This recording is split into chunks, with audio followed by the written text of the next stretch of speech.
Well, sorry to interrupt the conversation here, but I know you're all buzzing because you've just got out of the car. But please welcome our drivers from the women's test. From left to right, we have Jamie Chadwick from Jaguar TCS Racing, Abbi Pulling from Nissan Formula E team, Ella Lloyd with Envision Racing, Marta Garcia with Lola Yamaha Apt Formula E team, and Lindsay Brewer with DS Penske. Jamie, I'll start with you. You've been around Formula E for a very long time and represented many different tests. How was it out there with the latest iteration of the car, which I know you enjoyed driving last time out? Yeah, it's always nice. Yeah, lots of laps, which is always a good thing. Yeah, it feels now, because, I mean, it's second women's test, but obviously I've done a few more tests. It feels like it's kind of normal service in a way, which is nice. It feels familiar. Really enjoy working with the Jaguar team. Yeah, it's all good. All going well, the sun's shining, no complaints.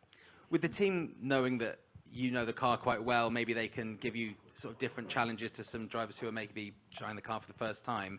What were you and the team working on this morning, and what are you planning on working on this afternoon? A lot of system stuff. So it's the unique thing of Formula E is you've got the sort of mechanical element of the car, but even the last time I drove to now, the team have sort of moved on a lot. So it's like catching up on that, and then they have a job list as much as like I have my own sort of wanting to get up to speed. So yeah, kind of working through that. It was really nice. Antonio and Mitch earlier in the day kind of gave a lot of their feedback on what they've sort of been working on in the week. So it's kind of like I'm up to speed a little bit, but still kind of trying to process everything that they've done over the last few months. But it's always very impressive. These cars are so technical that it's kind of like my engineer that I don't have in my brain trying to work overtime. As much as you're not out there racing today, it must be nice to also be on track with people you've raced against before and new people who you maybe want to compare yourself to. Yeah, I mean, you try not to look at the times too much in these sessions, but I remember looking up and I saw it was Alice, Abbi and me like all together, and I was like, oh God, that's like old times. And I don't know if that was a good thing or a bad thing, like the initial emotion that came back. But still, it's very nice. And it's great that there's so many more opportunities, hopefully not just this test, hopefully for everyone, the rookie tests and beyond that, because it does make a big difference. Absolutely. On that, you do dedicate a lot of your time to mentoring younger female drivers with your karting series. Obviously now we have the Formula E women's test, we have F1 Academy. Just in the time it's been since you were breaking through and becoming a racing driver, how different is it now because of these opportunities? Yeah, massively. I think it's now there's a lot of opportunity sort of once you kind of get out of karting and start to progress through. And I think if you've got talent and ability, I think that's going to get rewarded now, which is really exciting. But it's that kind of grassroots initial sort of phase that I think we can still always improve. I had Abbi come down to one of the kart races and speak to the girls as well. And I think they're so inspired by what a lot of the female drivers are able to do as a result of platforms like this that I think it's only going to improve, but it's trying to get more and more young girls started, and yeah, something that I'm excited about.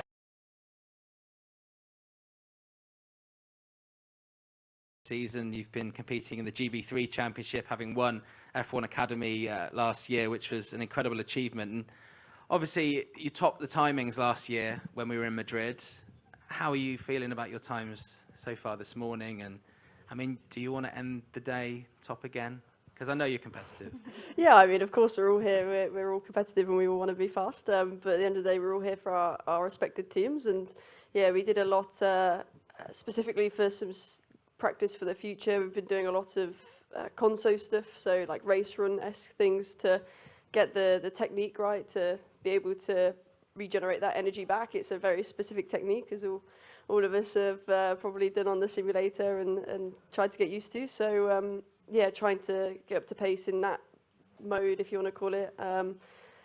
But yeah, we didn't plan to do as much performance this morning, but we seemed to be a bit behind on the 350s, so we added a few more to the plan, I'm not going to lie, which was, yeah, really good fun to do a few more push this morning than I expected. But yeah, it's really hard work out there for sure. It's a physical track, and yeah, I'm excited to get going again and work on some areas this afternoon. I mean, I feel like it's a car where you always feel like, oh, I've messed up that corner. I mean, maybe it's just me, maybe I just keep making mistakes, but every time I've like finished a push lap, I'm like, oh man, like I completely missed that one corner. And it's putting it all together in this car, I think, is the hardest part, to be honest.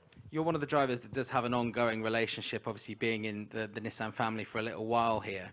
These cars aren't simple to just jump in and drive. There must be a massive load of data and things going through your head while you're driving. Can you just give us a sort of idea as people who don't drive race cars, just what the most sort of challenging thing to manage is while you're actually trying to drive the car? Because we know that these are practically computers that you're trying to master while driving. Yeah, I mean, there's so many different procedures in this car, and Nissan, we did a lot this morning of pit boost and practice starts just for them to get some data, as well as for the team to practice that procedure, as they only really do it in the races, which is you want to be a bit more prepared than that. So yeah, we did quite a lot of pit boost stuff, but that's almost the most basic stuff. When you're actually out on track, there's a lot to manage in the systems. You got to manage when you're in the braking zone, what the steering wheel and what the car is telling you, and how much you are into the systems, how much you're not. And the beauty of this car is GPS. So, my GB3 that I'm normally racing, you have your brake bias, and that's about it. And you change it maybe once in a lap if you're feeling ambitious. But yeah, I mean, around here, it does it all for you. You can preset it per corner, how the brake feels in each corner from the peak to the bleed off, and it's really fun because every driver will have it set completely differently, which I think is quite exciting. And if you're having a little niggle in a certain corner and you can't quite get it right, you can actually make them changes with the engineer and say, actually, if I had a bit more of this, I think I could do it better. So, I mean, not always, for sure. We've still got to make sure our inputs are good, but it's really exciting, I think.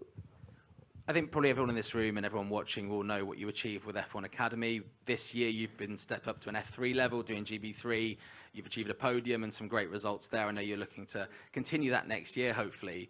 When it comes to looking at a future beyond that, how seriously are you looking into the possibility of a full-time Formula E seat? It must be something that's very attractive to you.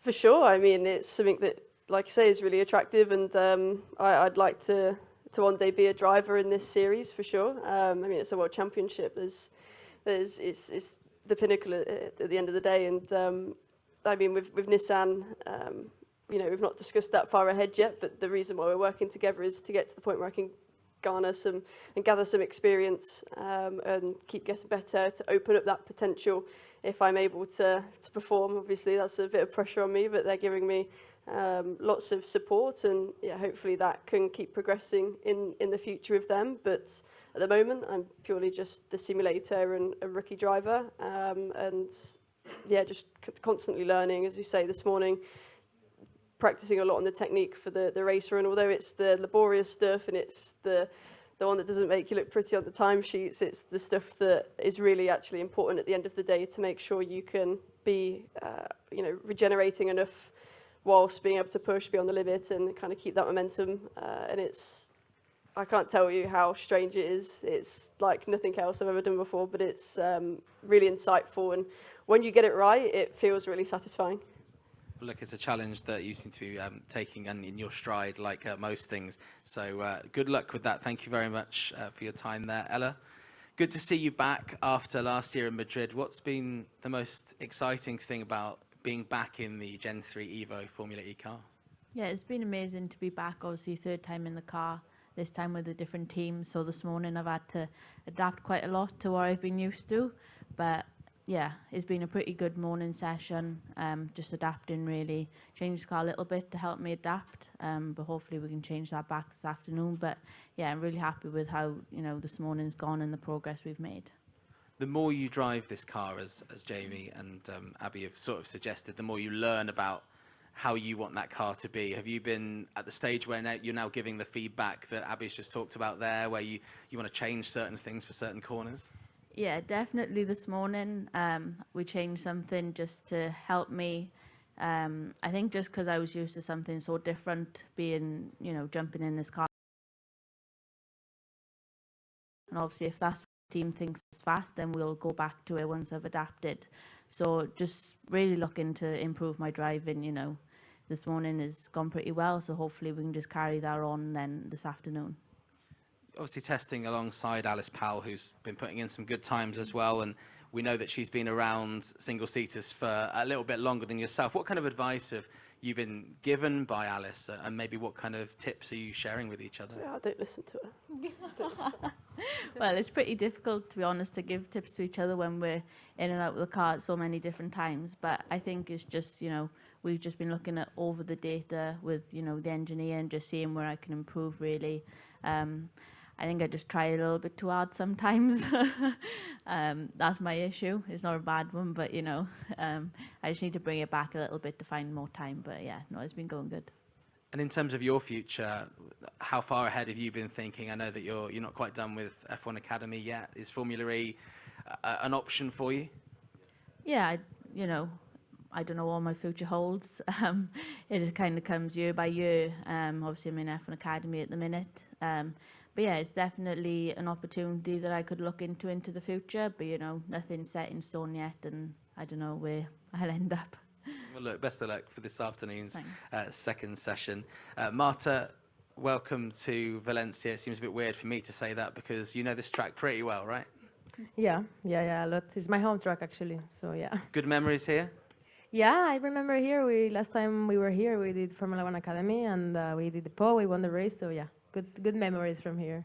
How differently do you have to drive this Gen 3 Evo Formula E car to the F1 Academy car that you would have driven here? Because, I mean, we've kind of had a bit of an insight into it, but it's a hugely different undertaking to what is a familiar track for you.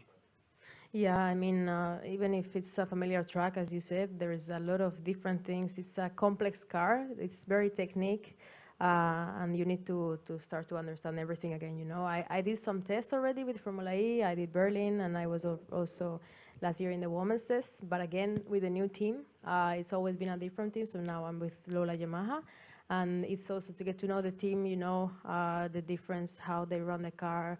As they were saying also, in terms of driving is how if the systems are coming, how to use the energy and so on. Like everything is quite complex. You need to understand, adapt, and so on. So yeah, just trying my best now in the tests. We're trying a lot of items as well for the team for the first race in Brazil, and try to help them as much as possible to get to the first race as ready as possible.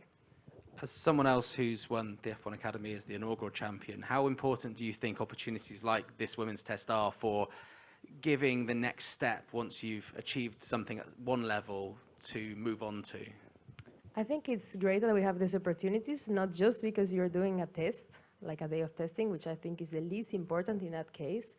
I think it's mainly about connecting with the teams. Like, for example, Abbi is with Nissan, right? Jamie is also with Jaguar. Like, I think it's a lot of opportunities long-term that you can have with the team, which I think that's the best, because we need to develop, we need to prepare in the sim, we need to meet the team, talk to the engineers, and get more info as possible from the Formula E, because we said it's a complex car and very different. So I think this kind of testing is great for us to connect with the teams. And obviously, we are all competitive. We want to be topping the sheets, but also we need to test stuff.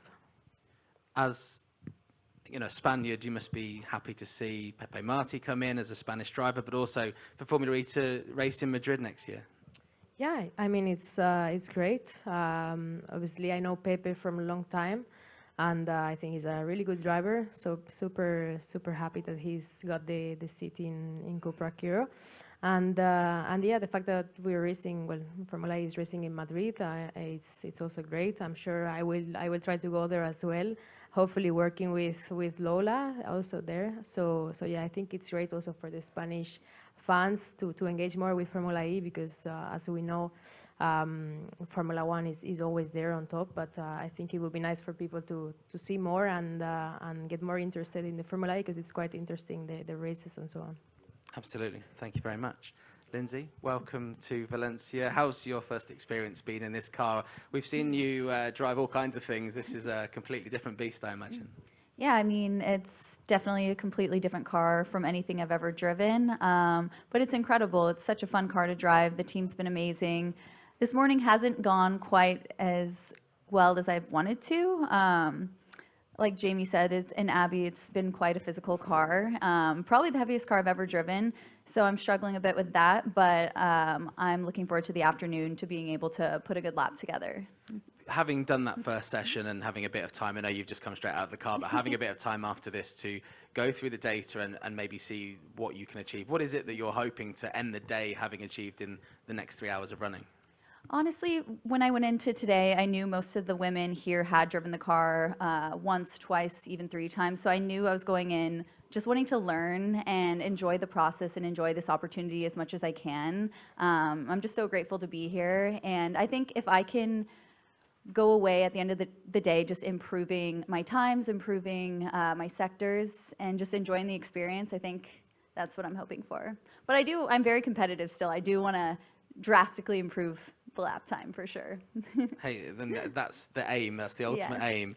Formula E obviously has raced in the US for a long time now. We're back in Miami at the early next year.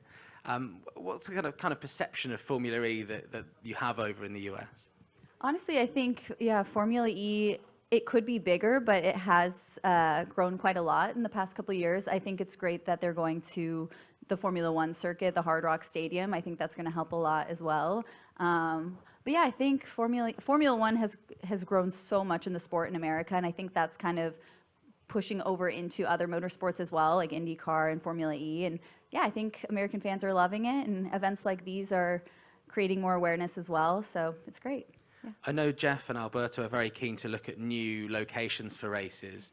I mean, obviously, there's plenty of opportunities in the US. Where would you like to see Formula E go to next? I would love to see them in my home state at Laguna Seca. That would be incredible to see them race there. Okay, put in a good word with Jeff, and maybe we can make that happen. Lindsay, thank you very much. Oh yeah, maybe not with this steering, but the power steering in the Gen 4, right? Yeah, so Gen 4, yeah, that's hey, fine. Maybe that would be nice. We can maybe make it happen if you put a bit of pressure on Jeff. This car's just insane, though. It's so much fun to drive, and it's crazy because we were talking about it's actually lighter in the high-speed corners, but yet in the low-speed corners, it's super heavy, which is quite opposite of like a high downforce car. But it's really fun still. Lots to learn. Lots to learn. Absolutely. Right, we have some time for some questions. If you'd like to ask a question, please raise your hand, and you may ask a question, and Eddie will translate it. Please tell me someone's got a question. Nick will have a question. Go on, thank you. Nick Golding from Racing News 365. Question to all of you. Obviously, you've all experienced in so many different cars, categories, single-seaters and whatnot. Is there any similarities to anything else you've driven to this Formula E car? So that's a question 21. I think, hello? No, I think always there's it's a race car at the end of the day, and I think that's why you see drivers that are competitive in other things come into Formula E and they're equally competitive. I think the differences are more pronounced than sort of transitioning from single-seaters to prototypes to maybe even sports cars. So, yeah, I think there's definitely similarities, and the process is the same to go fast, but equally there's a lot of differences that I think become the focus and the sort of conversation topic. But equally, I think if you can drive something quick, then you'll be able to adapt, which is what we see a lot of the time with the drivers. What she said. Same. Yeah, same and same. Perfect. Anyone else got a question before I ask one final question? Obviously, the women's test is something that's happened now for the second year. This is a question to everybody. Do you feel, or what do you feel is the next step that Formula E could take for what's next? A destination? Could it be like what we've seen with the F1 Academy, an actual all-female series, or would you rather something different, a support series? I know Jamie will probably have an interesting take on this, but it's open to everybody. No, I think all opportunity is good opportunity, but I think the misconception perhaps with Formula E is maybe the level, or I think the level is as high as one of the highest in the world of all forms of motorsport. So to take any driver and put them in Formula E from any sort of phase of motorsport is a challenge. So naturally, the feeder series for Formula E ends up being F2, hypercar, even F1 to a degree. So then you kind of look backwards as to how you get more women to that point, and then potentially there could be a feeder series for Formula E, and I think that could be quite cool. Yeah, exactly. And I think as well, what the work that me and Jamie do with our respective teams, obviously me with Nissan, being more involved behind the scenes, I think is really valuable. And of course, tests like this help build them relationships and potential relationships going forward with everyone else, and for me that's how it formed with Nissan, and I've learned so much working with them. It's a big operation, and I think that's one of the first steps for sure, is the teams coming on board and having one of us, female, integrated more into their teams, and then yeah, I mean, potentially a feeder series in the future. I mean, as Jamie said, there's not really a specific feeder series for Formula E. Everyone comes from all different walks in motorsport, whether it's GTs, hypercar, yeah, Formula 1 even, F2, F3. There's lots of different ways people come into it. So a feeder series, I think, would make sense, but I don't think you should necessarily single out the feeder series to just being female as well. I think it should be, you know, all to enter, and I think that would be quite an exciting kind of avenue to take. Perfect. Any other thoughts? We okay? I agree with them too. I think it's good. I mean, I agree. I think just events like this in general are amazing for women in the sports. But I agree. I think having a feeder series would be great if it's men and women. You know, I think just creating that opportunity at a younger age to be able to go through into Formula E, because the competition is crazy. I think it's just as hard as IndyCar and Formula One. So yeah, I think what they said. Excellent. Thank you very much. Any final questions? Oh, we have one question. This is going to be technically quite difficult. You may have to come to me.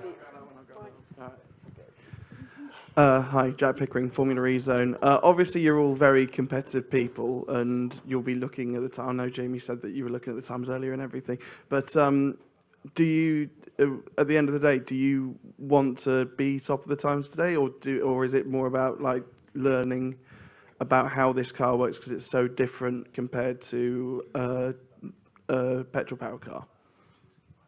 I think we all want to be at Yeah, the top of the, we all want to be at the top of the time. Like right now, I'm nowhere where